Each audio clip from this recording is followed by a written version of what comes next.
What's up, everybody? I'm here with a new friend, but I think I'm gonna let him introduce himself. Is that what you're gonna do? You're gonna let me introduce myself. Well, the King doesn't need any introductions. You people know who I am. You sure as hell know who I am. I'm the King of NXT, Lexis King.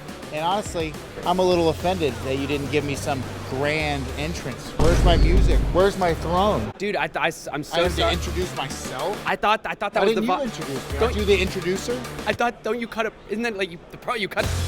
I am here in Montreal, and we've been playing Flesh and Blood for about 48 hours straight. Yeah. Come on, baby. Well, talk to me a little bit about what it's like to be such an established, successful, a legendary pro wrestler, and yet have a Flesh and Blood set that is completely steeped in the lore and the love of wrestling. How is it kind of combining those two worlds? See, in pro wrestling, we have real big masculine microphones that we can hold up and hoist and talk into. So I'm just going to speak into this card. This set, it really understands wrestling, you know what I mean? So often in wrestling, we try to keep it behind the curtain and stuff, but in the modern day era, people understand what we do. They understand it's entertainment. And clearly this set, you know, with its very insider references to, you know, cheering, booing, comebacks, they get it. You know what I mean? They understand wrestling. They respect wrestling. Privilege for me to be here and to be able to share it with you guys. Bask in your own greatness.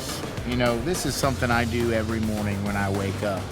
I look in the mirror and I bask in my own greatness. So you got to come out here in Montreal for the Super Slam World Premiere. What was it like getting to open these packs for the very first time, see these cards, no one had seen them before, and then just get to jam games right away, figure it out on the fly? We got you on stream, it was pretty cool. Hey, I mean, you know what? I'm normally not a big, sealed player in other games I've played, but Flesh and Blood just has that unique identity to where, you can open up a bunch of packs, and no matter what you get, all the cards are going to work together. You're going to have some blues and some reds. You're going to be able to pay for your stuff. The way that this set is unique is you've got the Reviled and Revered, you've got the Guardian and the Brute, and then you got one of each on each side. It's a really cool sealed format, I think, and also when you factor in the different hate cards, this is going to damage a Reviled hero more, or if this defended by a Guardian, it's going to do this. There's one of those things where you can sideboard effectively depending on your opponent, and it kind of goes back to tying into that pro wrestling psychology there. You got your good guys and your bad guys,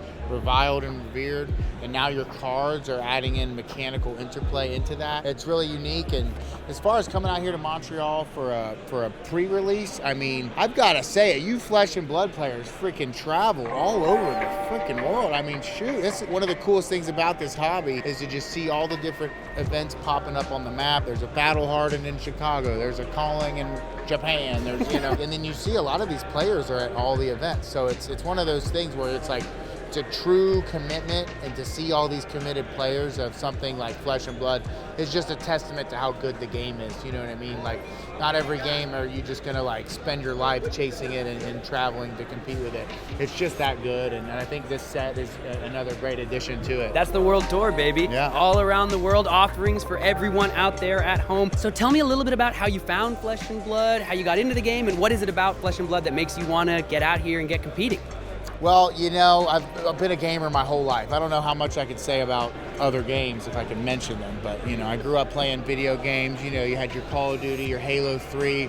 I went on a stint of League of Legends. I played for 5 years straight, almost destroyed my whole life. But anyways, at some point I discovered card games. A little later in life, I started playing some Hearthstone. I really liked it. Eventually got into Magic the Gathering through some friends in NXT, actually. And you know what? There was just something about it that was missing. I felt like fate was not mine. It felt like there was a little too much, dare I say, RNG, right? So started playing a little Warhammer, getting into some painting, and I went to Gen Con in Indianapolis to play in a Kill Team event, which is like a small scale, Warhammer style game. And I saw the Flesh and Blood booth they had set up, and I was just drawn to it. I don't know what it was. It was the art or just the packaging. I'm a big fan of good packaging. You know what I mean? So are we. Good cards, they're printed well. And after we did our Kill Team stuff, me and my buddies, we just kept finding ourselves at the booth, going over there, trying out the game. We did a little Smash Palace. We did a little Blitz deck. We learned how to play. And I just said, screw it. I'm done with Magic. I'm retiring, and I'm going to get into Flesh and Blood. I purchased the Armory deck, the Gravy Bones Armory deck, and the Ira Armory deck, and just started building into Ira. And I don't know, there's something about the game. I think it's the gameplay loop. It's very addicting. It's very rewarding of your skill. You don't feel like you're fighting the game as much. You don't feel like you're screwed or you missed a land drop, God forbid. But no, it's very rewarding, and just the whole ethos of it and the philosophy of it, playing in person, not having the online alternative, because, in this day and age, if you have that online, eventually everybody's just going to gravitate to that. And then we're not going to have these wonderful cardboard games anymore, so we have to remember that, if we accelerate things too quickly, we're going to leave behind these fun traditional tabletop games. So I really like that that's in the core of it, in Flesh and Blood. That's why we're here. That's why people are flying to Australia and freaking Montreal and Japan, is because they have to. They want to play it. They got to have boots on the ground, hands on the table, in the flesh and blood, and that's what it's all about. So, dude, I couldn't have said it better myself, brother. I could not have said it better myself. Brother, it's been so great to meet you. Thank you so much for hanging out with us. I was going to do one of these, but I feel like I don't want to touch you. Yeah, I know, royalty in the house. And next time, I promise, I got you on the intro music. Ladies and gentlemen, Super Slam is out now. Take it from the king of NXT, Lexis King. This game is a hoot.